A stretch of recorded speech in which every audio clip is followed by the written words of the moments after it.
Okay, so anyway, more update on the economic collapse, which is here. We're people. When is the economic collapse going to hit? Well, it's already here. People are just not witnessing, really grasping the economy already collapsed in the States big time. Here in Canada, we're just pulling along, but we just got a major, and this is why government should not be in business. I'm invested in a thing called potash, and what it is basically big companies out west. And these companies are not all government owned, but the largest potash kind of producers are kind of government owned. Now, Russia has apparently done something weird with their potash that they're now kind of undercut the market on everybody instead of quotas and stuff. I don't believe in quotas. I believe in a fair market. Even with farmers, like quotas, you have to buy quotas. You should not have to pay to sell your own stuff. Again, government needs to get out of the way on that. I can understand having a minimum quota saying, okay, well, we want to make sure that you can give us minimum this. But if you produce more than that, then that should just be gravy.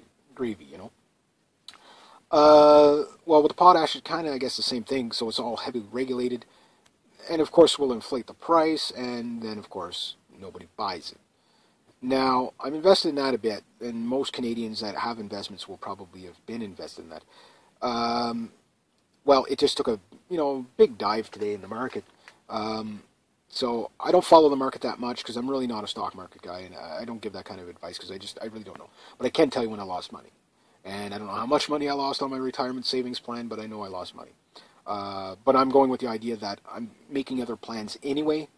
This retirement savings plan actually was kind of started up on a company I used to work with, so and it's just still there. So and I can't touch it anyway. So it's like, well. If I win, I win. If I lose, I lose. But I'm definitely not counting on it because my retirement will not be there for me when I'm 67. It used to be 65 up to a year or so ago. Now, mind you, that's still quite a few years away from me. But I know that by the time I get there, it won't be there for me. And this is all the socialism and running amok. Do you need some regulations in business, even in capitalism? Yes, we need what is called a fair trade system, not a free trade system. That doesn't work. A fair trade system means you can't undercut the guy with slave labor from over there somewhere. And you need an honest system to prorate what a minimum wage of a company should be.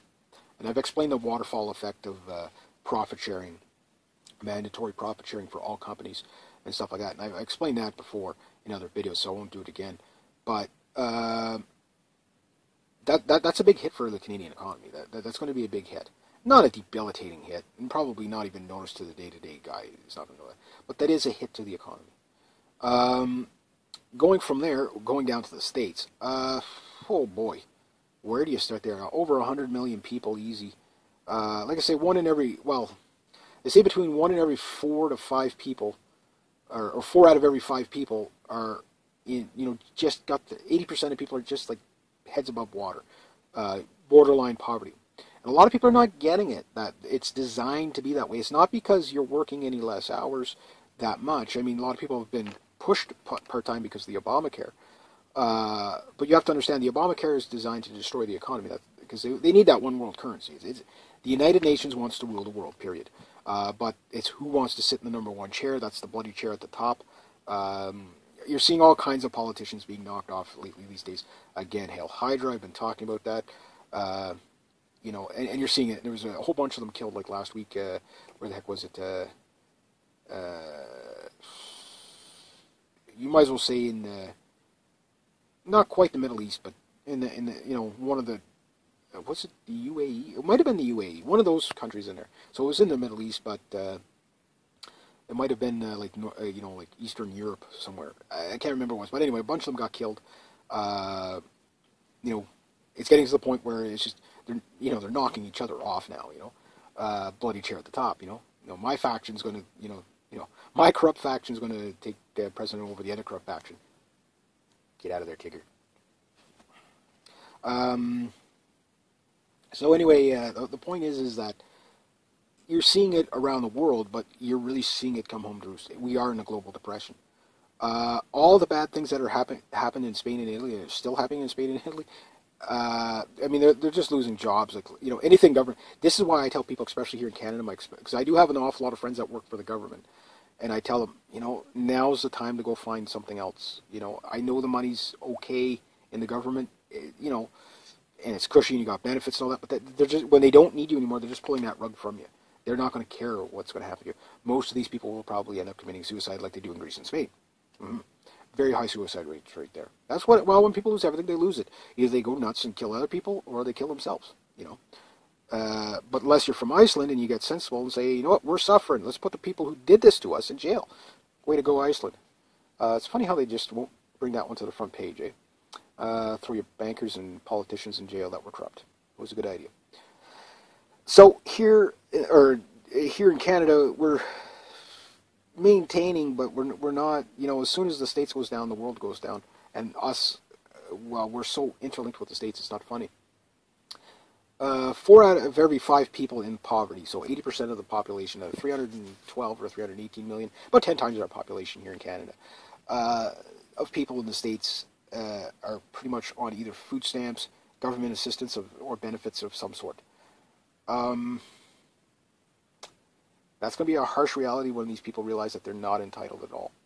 You know, all these people that are, you know, this is what I mean. Like, well, you can't have a welfare program. You have to have a workfare program. You have to have people in a constant state of mentality of, I have to earn it for myself. I think John F. Kennedy had it right. Don't ask what your country can do for you. Ask what you can do for your country. But I think let's add something to that. And this can go anywhere in the world, obviously. Ask not what others can do for you, but what for you can do for yourself. And then add a little bit more to it. Ask also, how can you help others? You know, a lot of people think help others is give them the shirt off your back. No, I think, well, it's like anything. Give a man a fish, you feed him for a day. Teach a man to fish, you feed him for a lifetime. Providing his fish. You know, but you get the idea. So the benefits thing is just horrendous in the States. Whenever they do open the border completely on Mexico, all these foreign workers are going to flood in, same way they have in the UK, kind of the way they're doing it here. We're bringing in 250,000 people a year. It's just too many, too fast. But they're all undercutting the labor. We even have people in foreign embassies, okay, in Canadian foreign embassies, that are protesting that they're not getting enough wages. I'm like, you're in another country, you're employed by another country. Do we really need to be paying you that much? I kind of see the point in a way. It's like, okay, well, if we're extending the arm of Canada, I'm not for embassies anywhere.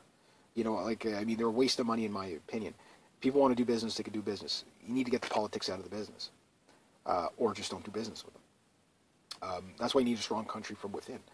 And you need that sovereignty. But we have people demanding higher wages, you know, over there somewhere. And it's a handful of people, but it's a handful of people here, a handful of people there. That's what brings the system down in the end, is just that extra straw in the camel's back, you know.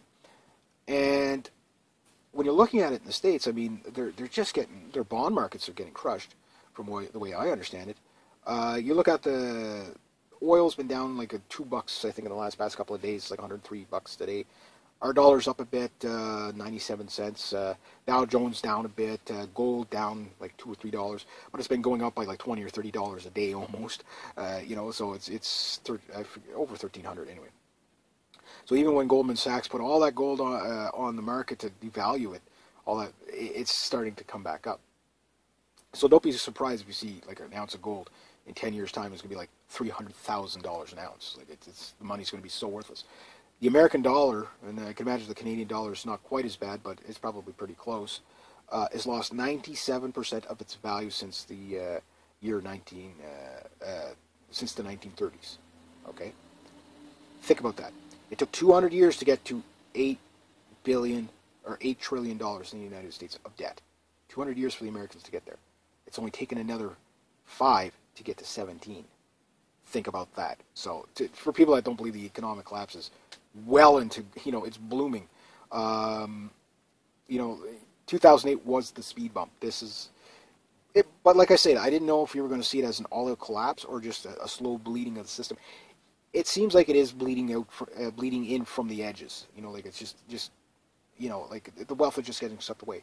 But why is the wealth getting sucked away? Why does the market look so good on the news, the nightly news, whenever you watch it, but yet when you look around, people are losing their jobs, or they're so underemployed, or the best, their degrees in worthlessness can only get them, a job at McDonald's. I mean, there's people striking for higher wages and unionized McDonald's and stuff like that, and I'm like, that's what we've come to. McDonald's were supposed to be student jobs. They weren't supposed to be careers. Like, I mean, when I was younger, just getting into the workforce as a young man, 18, 20 years old, whatever it was at the time, well, I mean, I've always worked, just, even when I was a kid in school, I worked just because, to have a little extra money. It's just the way I've always done it. But, it was like people were plumbers, welders, all that stuff. I mean, this is not that long ago, 20 years ago. I mean, now I hardly know any plumbers. I hardly know any electricians. And I work in that kind of a trade where I should know these people. I work with wood. I am a carpenter, you know what I mean?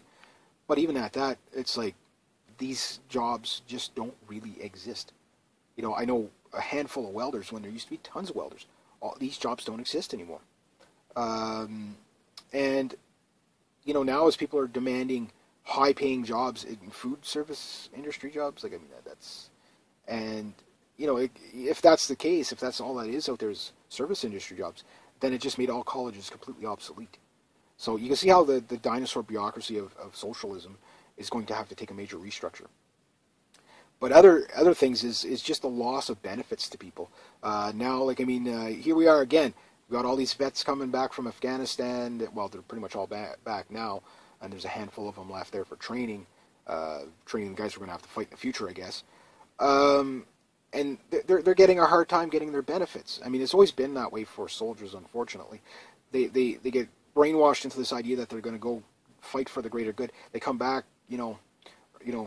with health problems and stuff like that, and they can't get compensation. Meanwhile, MP pensions don't even, they get a raise every year. It's just not right. And that's a part of the austerity. Like, the money goes up, it doesn't come down.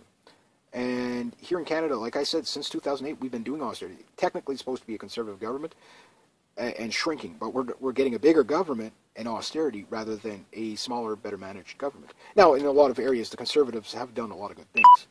Oh, my battery's dying. But in a lot of areas, it's like they've just dropped the ball. So, unfortunately, they're the best option we have right now. The NDP is going to sink the country when they win the next election. I can guarantee you they're going to win the next election because they're going to win it on an emotional. People should not vote for emotional. They have to vote with their heads.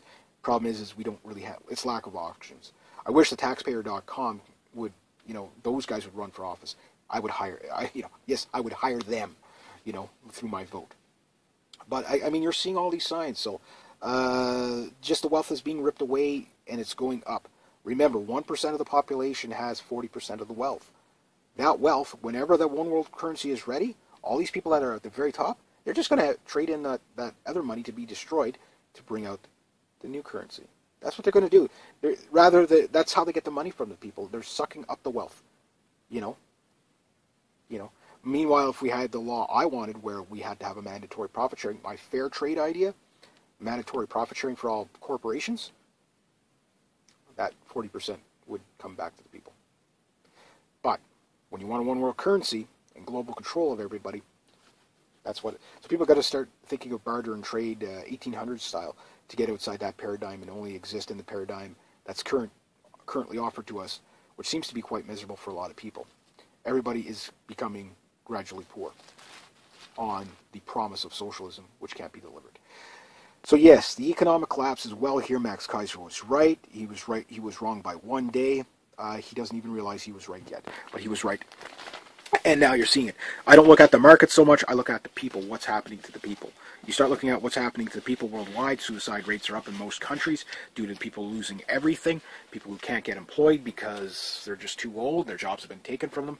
And you're seeing thousands and thousands of government jobs disappearing around the world, which is a good idea to a point. Problem is the only jobs left are really military.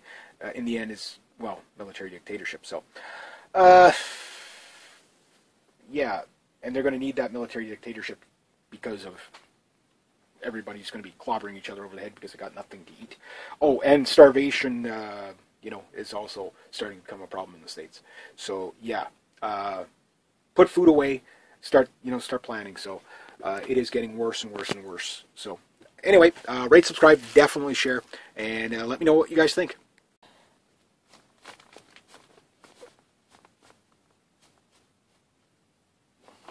Okay, so anyway, more update on the economic collapse, which is here. It's we're people. When's the economic collapse going to hit? Well, it's already here.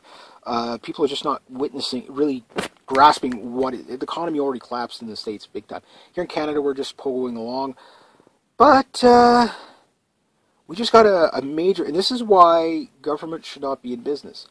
I'm invested in a thing called potash, and what it is basically big companies out west.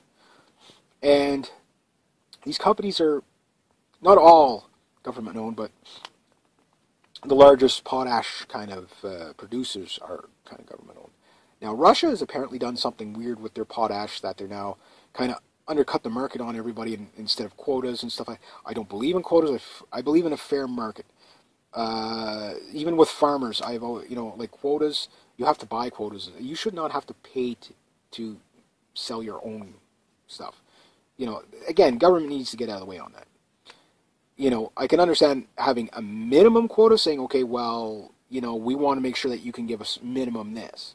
But if you produce more than that, then that should just be gravy. Well, with the potash, it's kind of, I guess, the same thing. So it's all heavily regulated. And, of course, we'll inflate the price. And then, of course, nobody buys it. Now, I'm invested in that a bit, and most Canadians that have investments will probably have been invested in that. Well, it just took a big dive today in the market. So I don't follow the market that much because I'm really not a stock market guy, and I don't give that kind of advice because I really don't know. But I can tell you when I lost money, and I don't know how much money I lost on my retirement savings plan, but I know I lost money. But I'm going with the idea that I'm making other plans anyway. This retirement savings plan actually was kind of started up on a company I used to work with, so and it's just still there. So and I can't